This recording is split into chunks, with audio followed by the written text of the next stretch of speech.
নমস্কার বন্ধুরা, আজকে আমি আবারও চলে এসেছি এই কাঁচা আমলকি নিয়ে। আগে আমি আপনাদের সঙ্গে শেয়ার করেছিলাম এই কাঁচা আমলকি দিয়ে কিভাবে আমলকির তেল বানানো যায় তার কৌশল। আজকে আমি আপনাদের সঙ্গে শেয়ার করব এই কাঁচা আমলকি কিভাবে 1 বছরের জন্য সংরক্ষণ করে রাখা। আমরা প্রত্যেকেই জানি আমলকি আমাদের শরীরের পক্ষে কতটা উপকারী। এই আমলকি আমাদের সর্দি কাশি গ্যাস অম্বল দূর করে, তাছাড়া হজম শক্তিও বাড়ায়। আর এই আমলকির মধ্যেই রয়েছে প্রচুর পরিমাণে ভিটামিন সি, যেটা আমরা 7টা কমলালেবু খেয়ে যে পরিমাণে ভিটামিন সি পাই, একটা কাঁচা আমলকির মধ্যে সেই পরিমাণে ভিটামিন সি রয়েছে। কিন্তু বন্ধুরা, আমরা সারা বছর এই কাঁচা আমলকি পাবো না। এই শীতের সময়ে বাজারে প্রচুর পরিমাণে এই কাঁচা আমলকি পাওয়া যায় আর দামেও সস্তা হয়। কিন্তু এই কাঁচা আমলকি বেশি দিন সংরক্ষণ করে রাখতে পারবো না, তাই অনেক বাড়িতেই এই সময় প্রচুর পরিমাণে কাঁচা আমলকি কিনে নিয়ে এসে কুচিয়ে শুকনো করে রাখে। কিন্তু কারো কারো সেই শুকনো করা আমলকি দেখা যায় কিছুদিনের মধ্যেই কালো হয়ে গেছে, ঠিকঠাক মতো রোদ না পেয়ে। সেগুলো আর খেতে ইচ্ছা করে না। আপনারা যদি এই রকম ফ্রেশ সাদা ধবধবে আমলকি সংরক্ষণ করে রাখতে চান, আজকের ভিডিওটা প্রথম থেকে শেষ পর্যন্ত দেখতে থাকুন। আশা করি আপনাদের উপকারে আসবে। আজকে আমি আমলকি ঝুড়ি বানানোর জন্য এখানে 700 গ্রামের মতো কাঁচা আমলকি বাজার থেকে কিনে নিয়ে এসেছি। বন্ধুরা, খুব ভালোভাবে জলের মধ্যে আমলকিগুলো দিয়ে এইভাবে ধুয়ে নিতে হবে। এবার এইভাবে ধুয়ে নিয়ে একটা অন্য পাত্রে তুলে নেব আমলকিগুলো। তো বন্ধুরা দেখুন, এইভাবে আমি সমস্ত আমলকিগুলো ধুয়ে তুলে নিয়েছি। এবার আমলকিগুলো আমি কুচিয়ে নেব, সেই জন্য এরকম একটা গ্রেটার নিয়েছি। এবার এই গ্রেটারের সাহায্যে আমি এই আমলকিগুলো খুব সুন্দরভাবে গ্রেট করে নেব। তো বন্ধুরা, আপনারা অনেকে আমলকি শুকোনোর জন্য বটি বা ছুরিতে আমলকি কেটে থাকেন, তাতে কিন্তু হাত কেটে যাওয়ার সম্ভাবনা থাকে, আবার অনেক সময়ও লাগে। কিন্তু আপনারা যদি এইভাবে গ্রেটারে গ্রেট করে নেন, তাহলে খুব সহজেই সুন্দরভাবে আমলকিগুলো গ্রেট করা হয়ে যাবে বা কুচোনা হয়ে যাবে। তো দেখুন বন্ধুরা, কত সহজে এইভাবে আমার একটা আমলকি কুচোনা হয়ে গেল। তো এইভাবে আমি সমস্ত আমলকিগুলোই গ্রেট করে নেব। এখানে আমি সব আমলকিগুলোই গ্রেটারে গ্রেট করে নিয়েছি। এবার এই আমলকিগুলোকে আমি 3টে থালাতে চাড়িয়ে রোদে দেব। তো এইভাবে আমি প্রত্যেকটা থালাতে আমলকি দিয়ে চাড়িয়ে দিয়েছি। আর আজকে আমি এখানে 700 গ্রাম আমলকি নিয়ে এইভাবে বানাচ্ছি।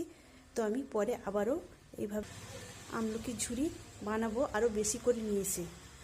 এখন আমি এগুলোকে রোদে দেব। ফিরে আসবো 2 ঘন্টা পর। বন্ধুরা, 2 ঘন্টা পরে ফিরে আসলাম। দেখুন বন্ধুরা, 2 ঘন্টাতে এই আমলকিগুলো অনেকটাই শুকনো শুকনো ভাব হয়ে এসেছে। এবার 3টে থালার আমলকিগুলোকে এক জায়গায় করে নেব। এখানে 3টে থালার আমলকিগুলোকে এক জায়গায় করে নিয়েছি। এবার আমি এর সঙ্গে কিছু উপকরণ মেশাবো। তো দিয়ে দিলাম বিট লবণ 1 টেবিল চামচ, আবারও দিয়ে দিলাম 1 টেবিল চামচ, মোট 2 টেবিল চামচ দিলাম বিট লবণ। এবার দিচ্ছি সাধারণ লবণ 1 টেবিল চামচ, আবারও দিলাম সাধারণ লবণ 1 টেবিল চামচ, মোট 2 টেবিল চামচ সাধারণ লবণ দিলাম, আর দিলাম 2 টেবিল চামচ বিট লবণ। এবার সবটাই আমি আমলকির সঙ্গে মিশিয়ে নেব। তো দেখুন বন্ধুরা, এইভাবে আমি সাধারণ লবণ আর বিট লবণটা সব আমলকির সঙ্গে খুব সুন্দরভাবে মিশিয়ে নিয়েছি। এবার এই আমলকিগুলোকে আবার আমি 3টি থালায় করে চাড়িয়ে রোদে শুকিয়ে নেব। তো দেখুন বন্ধুরা, এইভাবে আমি আবারও 3টে থালায় চাড়িয়ে নিয়েছি আমলকি কুচানাগুলো। এবার এইগুলোকে আমি রোদে দিয়ে আসবো। ফিরে আসবো আবার সারাদিন রোদ খাইয়ে নেওয়ার পর। সারাদিন রোদ খাইয়ে নেওয়ার পর দেখুন বন্ধুরা, কত সুন্দরভাবে আমলকিগুলো শুকনো হয়েছে আর একদম সাদা ধবধবে হয়েছে। আবার আমি পরের দিন সারাদিন এইভাবে রোদ খাইয়ে নেব। তো এইভাবে আমি পরের দিন সারাদিন রোদে শুকিয়ে নেওয়ার পর আবারও আমি আপনাদের কাছে ফিরে আসব। ফিরে এলাম পরের দিন। সারাদিন আমলকিগুলো রোদে শুকিয়ে নিয়েছি আর দেখুন কত সুন্দর সাদা ধবধবে আর মুচমুচে হয়েছে। দেখুন একদম মুঠোর মধ্যে ভেঙে যাচ্ছে।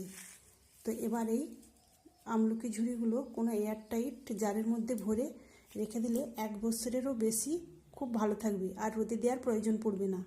তাহলে বন্ধুরা, আজকে আমার বানানো আমলকি ঝুড়ি আপনাদের ভালো লেগে থাকলে অবশ্যই একটা লাইক দিবেন, সেই সঙ্গে আমার চ্যানেলটিকে সাবস্ক্রাইব করে আমার পাশে থাকবেন।